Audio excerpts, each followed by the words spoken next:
want to start with a horrific shooting rampage in Georgia that has left 8 people dead. CBS News has learned that President Biden has been briefed on the attacks.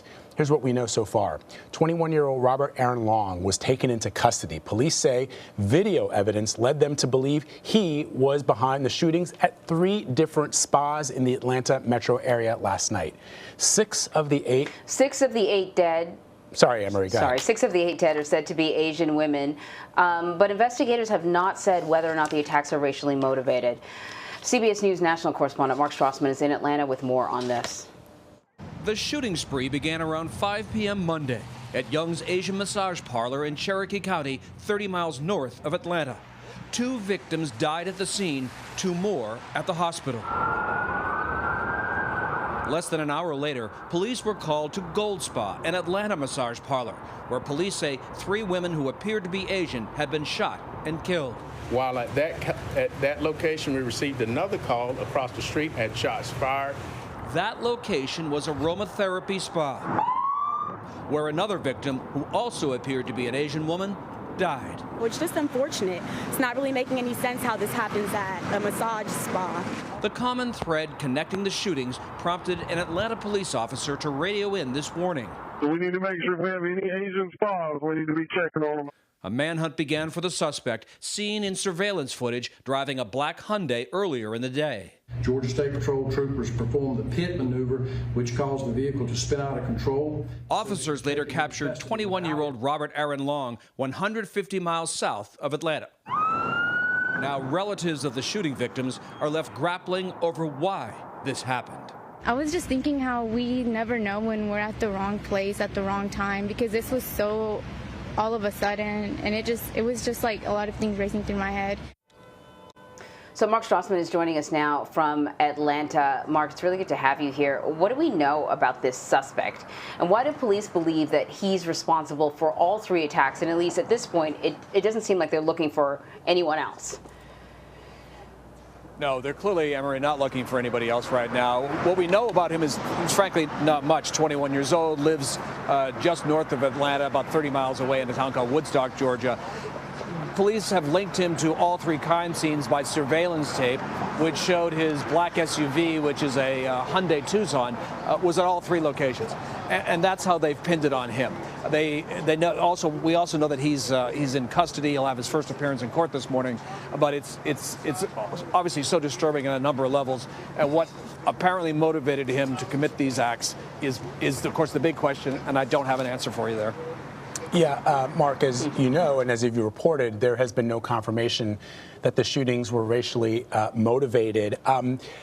How did police, can you just take us through what you know, how police were able to locate him fairly quickly, and he was taken in without any shots fired? I'm just curious about the details of the investigation that led police to find the suspect. Yeah, it's a really good question. My understanding of it is, and again, we're going to hear more from police officials this morning. My understanding is that the surveillance tape was key. They looked at the surveillance tape, they found the license plate, and they finally tracked him about 150 miles south of Atlanta. They had to put the pit maneuver on him, which essentially spikes, blows up the tires. His black Hyundai spun out of control, and they arrested him. And when they did arrest him, it was without incident. So they were on him fairly quickly, which was obviously a huge relief, given the fact that we had 3 separate crime scenes, 8 people killed. And of course, whatever was trying to avoid at that point is, let's not make this as awful as it is, let's not have it get any worse. So you're right. The good news is that within 3 hours after the shootings, they had their one and only suspect in custody. And so what about the victims? Do we have any information about them? Have they been identified yet? What do we know? No names. The only thing we know, Anne-Marie, is that the South Korean Foreign Ministry told CBS News overnight that 4 of the victims are Korean. But beyond that, what we've been told by police, 6 of the victims were Asian women, apparently including those 4 Koreans, and then there was a white man and a white woman who are also killed. But beyond that, we don't know names. We don't know what they did at the salons, but just don't know a whole lot. But certainly expect to find out more today.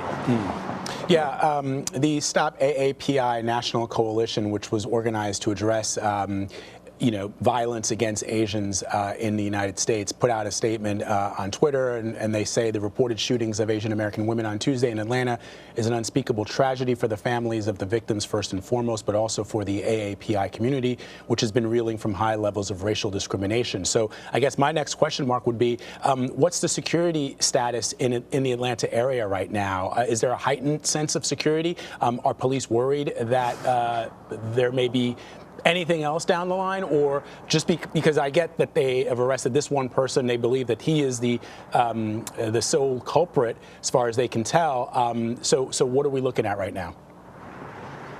Yeah, I mean, let's put it this way, Vlad. I mean, during this pandemic, there's obviously been an enormous spike in hate crimes against Asian Americans who've become the targets, and various advocacy groups are worried that this is only going to fuel more of these attacks. So it's not just in Atlanta where people are on guard.